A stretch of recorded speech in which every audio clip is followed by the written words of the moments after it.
तुम्हें पता ही नहीं कि भाई एक बार रोया कैसे जाता है।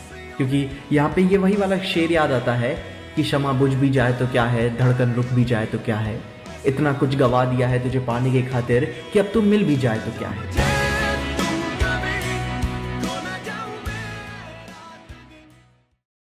मूवीज जॉनरा में आज इंडिया के अंदर हजारों चैनल्स मौजूद हैं, लेकिन इसके बावजूद ऑडियंस के दिल और दिमाग पर सिर्फ एक नाम ही सबसे पहले आता है, पीजे एक्सप्लेन्ड, जिस चैनल की शुरुआत 2017 में हुई थी। लेकिन इसके बावजूद आज 7 साल बाद भी पीजे का डाउनफॉल दूर दूर तक नहीं दिखता है। इवन अगर आप पीजे के कमेंट सेक्शन को खोलोगे तो देखोगे कि पीजे अपने जॉनरा में one of the most respected creator है, जिनके एक बार कहने पर ऑडियंस किसी भी मूवी को बॉयकॉट या थिएटर में देखने पहुंच जाती है। और इसीलिए पीजे का कमेंट सेक्शन पीजे नेवर डिसअपॉइंट से भरा रहता है। लेकिन ये सब पॉसिबल कैसे हो पाया? मूवीज जॉनरा कैटेगरी में तो और भी कई क्रिएटर्स मौजूद हैं, लेकिन इसके बावजूद आज लोग पीजे को ही क्यों सबसे ज्यादा पसंद करते हैं? तो इन सब क्वेश्चंस के आंसर जानने के लिए आपको और मुझे टाइम में पीछे आना होगा। 2016 आजमगढ़ यूपी का एक 16 साल का लड़का प्रियांशु जायसवाल अपनी यूट्यूब जर्नी की शुरुआत करता है, जहां वो मोस्ट पॉपुलर यूट्यूबर भवन बाम की वीडियोस की कॉपी करके अपनी वीडियो बनाया करता। प्रियांशु का पूरा कंटेंट कॉमेडी स्केचेस पर बेस्ड हुआ करता था और इन वीडियोस में प्रियांशु एग्जैक्ट बीबी की तरह अलग अलग कैरेक्टर्स को प्ले करके फनी जोक्स क्रिएट किया करता। बीबी का देखकर ओह और इतनी पथेटिक वीडियोस मैंने बनाई है। मैं क्या वो चैनल आज पब्लिक है? नहीं, बिल्कुल नहीं है, यार क्या बिल्कुल नहीं है।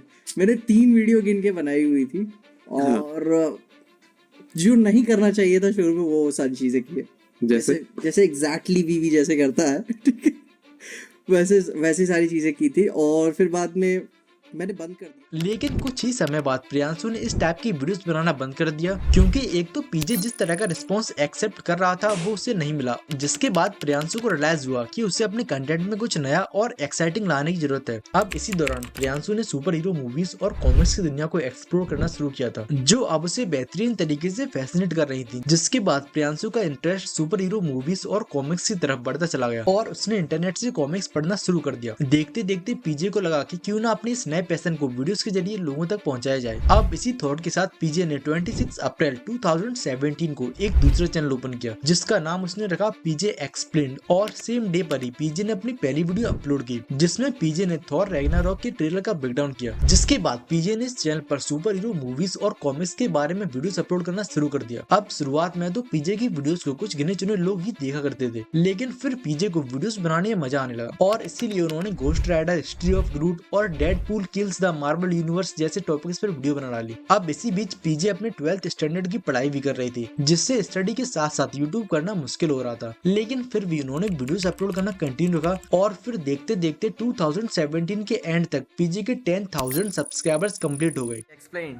थैंक यू एवरीवन यार, 10,000 सब्सक्राइबर्स पूरे हो चुके हैं और यार बहुत खुशी तो मिल ही रही है। अब जिसके 2 साल बाद ही पीजे ने इस चैनल पर वीडियोस अपलोड करना बंद कर दिया, जिसके पीछे का रीजन था डिससैटिस्फैक्शन, क्योंकि पीजे को वीडियोस बनाने में मजा तो आ रहा था लेकिन वो पैसा नहीं कमा पा रहे थे। जिसके बाद कुछ महीनों तक पीजे ने एक भी वीडियो अपलोड नहीं की, जिसके चलते ऑडियंस पूछने लगी कि आखिर पीजे वीडियोस अपलोड क्यों नहीं कर रहा है। लेकिन फिर कुछ महीनों बाद पीजे को मालूम पड़ा कि उसके बैंक अकाउंट में 20,000 रुपए आ गए और वो रुपए आए थे यूट्यूब एडसेंस की तरफ से, बिकॉज उनकी ओल्ड वीडियोस पर व्यूज आना स्टार्ट हो चुके थे। तो 3 महीने बाद मेरे को पैसे आ गए, क्योंकि एल्गोरिदम क्या हुआ ना, जो सारी वीडियोस हाइड थी वो एक साथ जब चल गई 50-60 वीडियो यूट्यूब पे, तो सब रेकमेंड होने लगी और मेरे अकाउंट में 20,000 रुपए आए। तो मैं यार कुछ किए बगैर आ गए, तो मुझे करना तो जरूर चाहिए एक बार, और मन भी कर रहा है।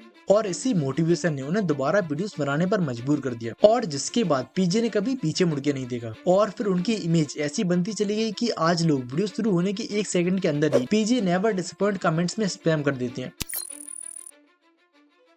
तो देखो, अगर आप पीजे एक्सप्लेन की वीडियो देखोगे तो आप ये बात जरूर नोटिस करोगे कि पीजे की वीडियो सिर्फ उनकी नॉलेज की बेस्ड पर नहीं चलती, बल्कि पीजे का यूनिक स्टाइल और एंगेजिंग प्रेजेंटेशन ही उन्हें बाकी कंटेंट क्रिएटर से अलग बनाता है। पीजे की वीडियोस में सिर्फ मूवी रिव्यूज या कॉमिक एक्सप्लेनेशन नहीं होते, बल्कि उनमें एक स्टोरी होती है जो व्यूवर्स को पूरा वीडियो देखने पर मजबूर कर देती है। उनकी रिसर्च डीप और मीनिंगफुल होती है, जिसमें वो छोटी छोटी डिटेल्स को भी मिस नहीं करते और यही रीजन है कि चाहे उनकी वीडियोस किसी टॉपिक पर लेट ही क्यों ना अपलोड हो, लेकिन ऑडियंस फैंस उनके ओपिनियन का हमेशा वेट करती है। अब 2021 में इन वीडियोस की वजह से पीजे के फ्रेंडशिप बादल और मोहित के साथ बढ़िया हो गई, जो कि ऑल्सो क्रिएटर हैं। इन क्रिएटर्स के साथ कोलैबोरेशंस और पॉडकास्ट ने उनके कंटेंट को और भी इंटरेस्टिंग बना दिया, क्योंकि पीजे उस टाइम इंडिया में पॉपुलर हो रहा था। तो उन्होंने बादल और मोहित के साथ मिलकर मैन ऑफ कल्चर की स्टार्टिंग की, जिसमें ये तीनों क्रिएटर्स साथ में बैठ जाते और इनका पर्पस ऑडियंस को किसी भी तरह से खुद से इंगेज करना होता।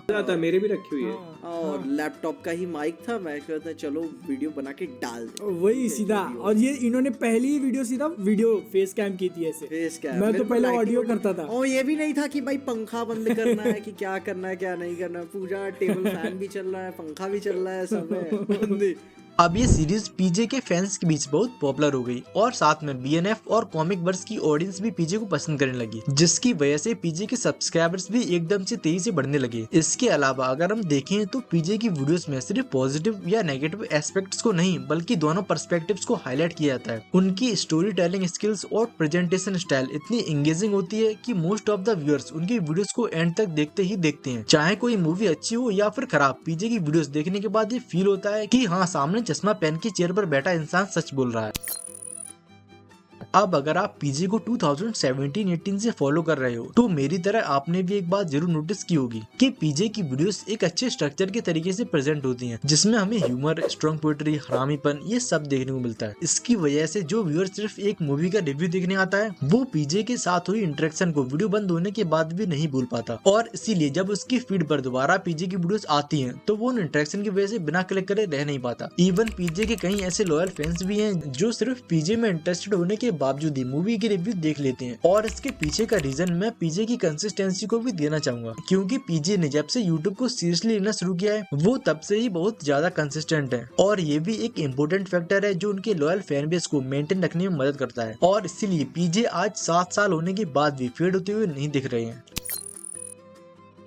लेकिन अगर पीजे के पास एक चीज ना होती तो वो कभी भी ऑडियंस के दिल नहीं जीत पाते, और उस चीज का नाम है लॉयल्टी। अब मैं ऐसा इसलिए कह रहा हूँ क्योंकि पीजे कई बार अपना एक ऐसा ओपिनियन शेयर करते हैं जो बाकी क्रिएटर से मैच नहीं करता। जिन्होंने पीजे को रेगुलर फॉलो किया है तो उन्होंने ये जरूर नोटिस किया होगा कि किसी भी मूवी को सिर्फ कम्युनिटी या ऑडियंस की नजर में अच्छा दिखने के लिए नहीं अच्छा कहते, बल्कि पीजे अपना एक रियल ऑथेंटिक ओपिनियन रखते हैं, चाहे फिर वो अच्छा हो या बुरा। और इसी लॉयल्टी की वजह से उनकी लॉयल फैन फॉलोइंग बन चुकी है, जो पीजे के कहने पर ही डिसाइड करती है कि क्या उन्हें ये मूवी थिएटर में जाके देखनी चाहिए या नहीं। लॉयल्टी का एक और बेस्ट एग्जांपल दूं तो 8 फरवरी 2021 को पीजे अपने दूसरे चैनल द पीजे पर एक वीडियो अपलोड करते हैं, जिस वीडियो में वो खुद से ही डिसअपॉइंटेड थे, क्योंकि उनके अकॉर्डिंग उनके इस चैनल की पहली ही वीडियो उन्होंने खराब बना दी थी। पहली वीडियो में उन्होंने कुछ ऐसे वर्ड यूज किए जो कि ठीक नहीं थे, साथ में वीडियोस में लाइट या कहूँ ओवरऑल प्रेजेंटेशन स्टाइल भी काफी खराब था, जिस वजह से पीजे ने इस वीडियो में अपनी गलती एक्सेप्ट की। ऑनेस्टली बताता हूँ, वीडियो अच्छी नहीं थी, बहुत ही बुरी थी,